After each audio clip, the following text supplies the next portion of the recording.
In pre-district playoff action, the Eagles welcomed the Rochester Adams Highlanders to Barney Swinehart Field. And early on, it looked like it was going to be a defensive battle.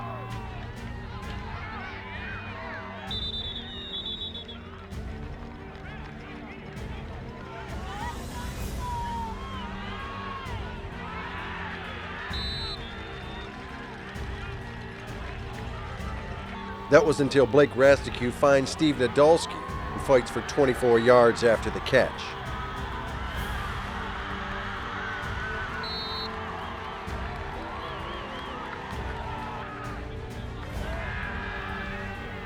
He later fights for 15 more yards after the catch to get down to the Adams 10-yard line.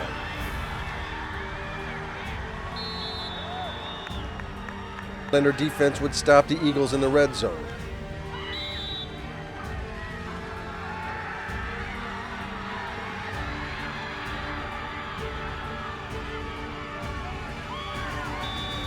Luke Druzwicki would punch in a short field goal for the Eagles as they went up 3-0 with 5:59 left in the first quarter. The Highlanders' next drive started off with some productive runs by Chase Kroll.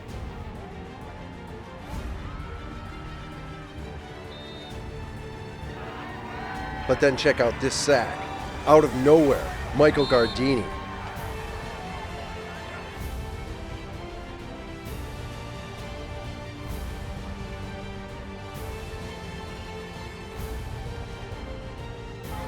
So the Highlanders had to settle for this interception by Anthony Cardamone, who takes it well into Rochester Adams territory.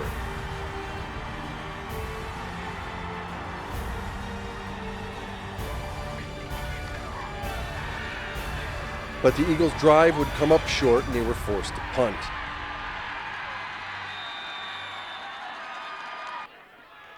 Then Eisenhower's defense tried to make use of the old tip drill on the Highlanders' next drive. Twice almost picking it off.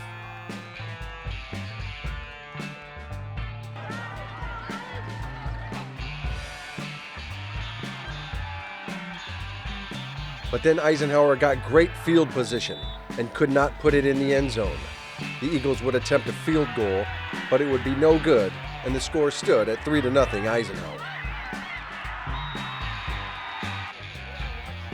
The Eagles' next drive saw headway with the option pitch to the left with Steve Nadolski.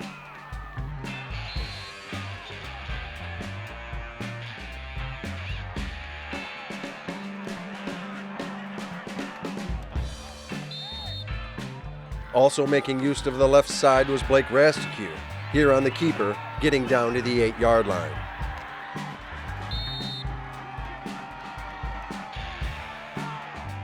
Shaking things up, Rastigue looks to sophomore Ethan Barker on the right side. Barker waltzes in and Eisenhower was up 10-0 with just over 1 minute left in the first half. Adams would attempt a field goal with seconds left in the first half, but it came up short, and Eisenhower took a 10-0 lead into the locker room. Opening up the second half, the teams traded possessions, but the Eagles found themselves with great field position on their next drive. Or should I say score. Make room on the highlight reel, Rastigue to Barker, who fights off the defender and basically tips it to himself for the touchdown.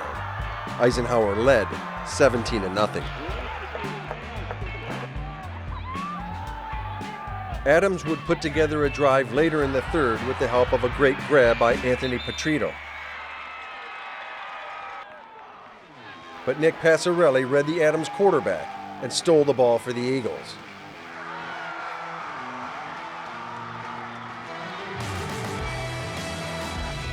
Eisenhower took the possession into the fourth quarter, where Anthony Cardamone gets in on the offense. A nice catch and a couple of juke moves, and the Eagles were knocking on the door.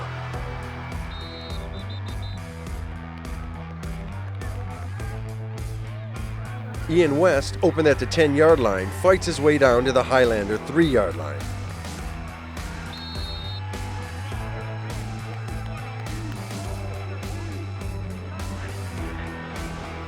where Rasticue would find number 3, Mario Gatal, who dives in for another Eisenhower touchdown, which made it 24-0 Eagles with 6:53 left in the fourth quarter.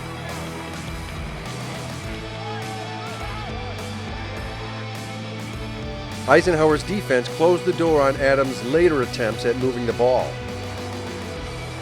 as they shut out the Highlanders 24-0. We'll have some words from the victors when the Eisenhower Eagle Football Review returns.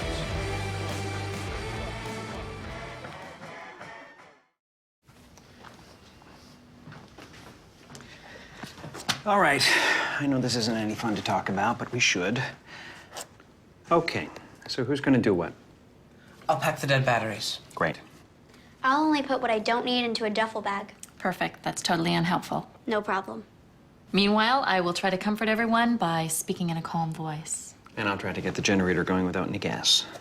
Oh, let's not forget the cell phones, which probably won't work. Right. And who is going to handle supplies? I can forget to do a list for us. Thanks, pal. Well, I think we couldn't be any less prepared. I'm proud of you guys. Talk to your kids about who to call, where to meet, what to pack. Visit ready.gov/kids for tips and information. There's just one place where students are students first, and athletics are played with purpose and perspective. That place is your local high school. High school sports offer more than the joy of competition. Studies show that student athletes are also likely to enjoy greater levels of achievement in other areas of their lives, including academics. High school sports, a winning part of a complete education.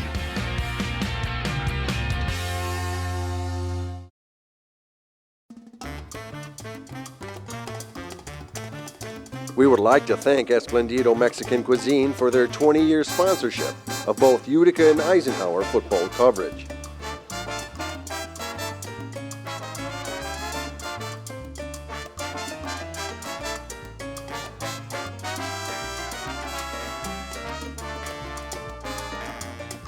It's that great taste that helps keep a great Shelby Township tradition going.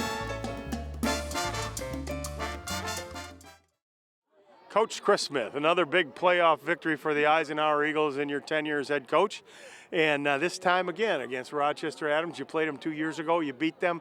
They came in here tonight and looked like they were going to try to shove it down your throat. But you made some adjustments on defense. What kind of adjustments did you make specifically? Well, you know, you can game plan for a team, but a well-coached team like Adams will come in and do some stuff that's different than what you've seen. And they did that, and took us a while to make a few small adjustments that we had to make up front mainly with our linemen and a couple with our linebackers. But you know, that's what happens when you play a well-coached team. You got to make adjustments, and you got to do it throughout the game, and it becomes a chess match. But, you know, again, your kids have to play. Your kids have to make the plays. I mean, you can make all the adjustments you want, but if your kids aren't going out there and making those plays, then adjustments really don't matter. And you're thick kids, you're big kids. You know, Anthony Cardamone and Ian West came up big and physical, and then they came out on offense. Yeah, you know, those kids have been, you know, outstanding, and you know, Ian West has been one of the, you know, I think the top defensive linemen in the MAC, and Cardamone, you know, he's a junior, and you know, he plays like a senior, and but yeah, those two have been coming up big all year on defense. And you know, you went to your big senior wide receiver Steve Nadolski earlier, but the sophomores came in, Ives and Barker, and did a great job. Yeah, those three as receivers really it gives a lot of teams fits, because you got to be able to find where all three of those guys are on the field at all times. And with the outstanding play of our offensive line these past 4 or 5 weeks, especially on the pass block, and it's given, you know, Blake a lot of time to throw the ball, set his feet, and make great passes, and those, all three of those can make outstanding catches and break it. So you go in the locker room at 10-0, feeling a little comfortable, but not because you're going to get the ball back, and then you didn't do much with the ball the first possession. But then you went up 17-0. Did that sort of ease you a little bit? Yeah, that 3-score lead is huge in a game, especially a game when you're playing against a team that can run the ball so well. you can really put a couple extra guys in the box and do some things to try to slow that down and force them to do something they don't want to do, which is pass the ball. So, you know, that scoring that touchdown and putting us up those 3 scores was a really big deal. Next week you play for a district championship. All looks like it's going to be Lake Orion. I think you have to go up there to play them. Do you know anything about their team, what they're all about? I know they're 9-1 right now, and I saw them against Adams because we have the film on them against Adams. I didn't really break them down too much, but I did see a really tough physical running back, and he's fast, and I saw a lot of team speed on that Lake Orion side. So, you know, we're going to get a chance to break them down a little more tomorrow. We're going to enjoy this win tonight, and but yeah, we're going to prepare our kids, and we're going to be ready to have another fun game. Well, best of luck to you next week, and hopefully we have a championship here at Barney Swinehart. All right, thank you. Let's first talk about defense and that interception you had. What were you seeing on that play? Well, you know, I kind of just seen the trip bunch, so I thought it was either going to be a screen or something across the middle. And I seen the guy; he was looking for the ball. So my instinct, it just told me to come in, right where he threw it, grab it, try to take it to the house. What happened? What happened? It looked like you were going to go. Yeah, quarterback called me, but I mean, I blame it on the knee brace. It's kind of weighing me down. Okay. and talk a little bit about on offense. You slipped out in the tight end position and caught that. Did you when you slipped out of there? Did you realize how wide open you were? Oh no, we knew it was going to be wide open. We've been working on it all week. We knew that Adams plays man. So as soon as I was lost, we knew it was going to be wide open. What about tonight's victory for the Eisenhower Eagles? Adams came out and they looked like they were getting some chunk yardages on the run. How did you guys adjust? Well, you know, we got that bend but don't break mentality. They get a few good plays, but we come back and we punch them in the mouth harder. So. Tell me a little bit about when you knew that Adams was going to have to throw. They were down and they didn't look like the most proficient throwing team. Yeah. Did that give your defense a little bit of a boost knowing that they had to pass? Oh, yeah. Once we knew we shut down their run, we know they're going to pass, and our defense is obviously fast enough, as it showed all year. So we were ready for it. All right, well, congratulations. Next week we play for a championship, the district championship. Thank you. And I know you want to say hello to some folks out there. I'll say what's up to my dad, my mom, my grandpa, brother, sister, and my grandma, too. And all my friends and everyone that came to the game. The few people that were in the student section, shout out to them. Ian, I mean, they were a pretty big and physical football team.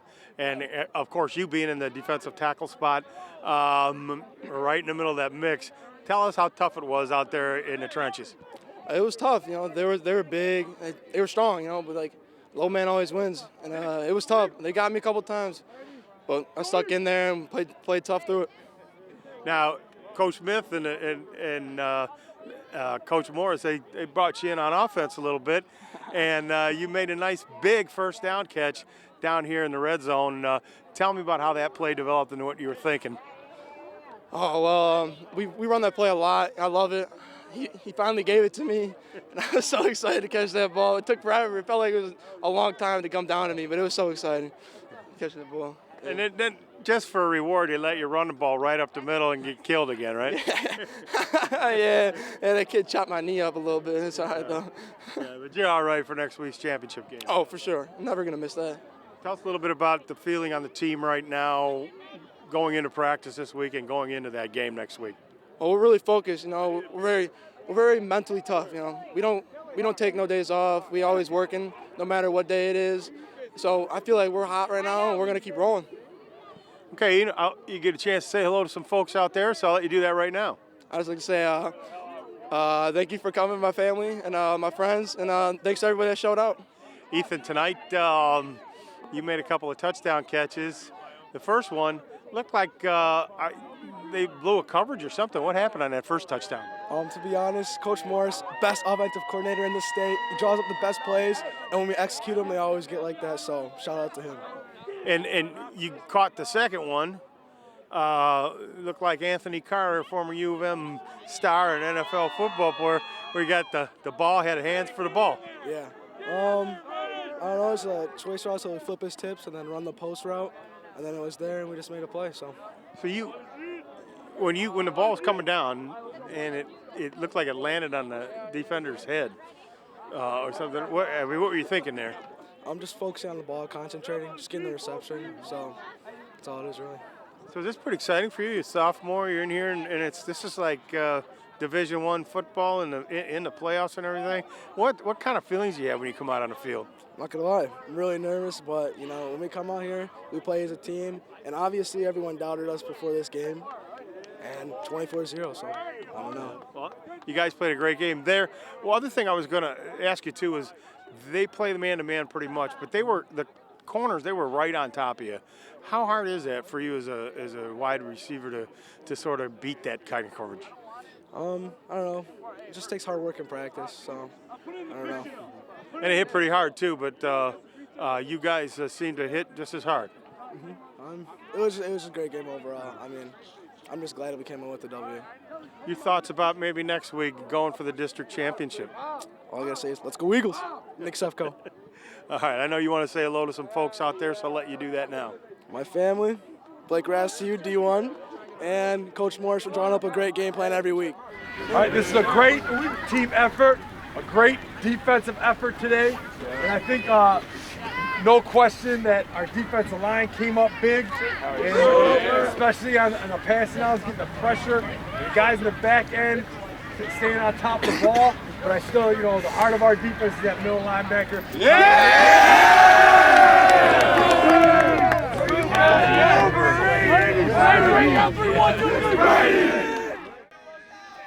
We'd like to thank you for watching the Eisenhower Eagle Football Review, and we'll see you at Lake Orion. Let's go!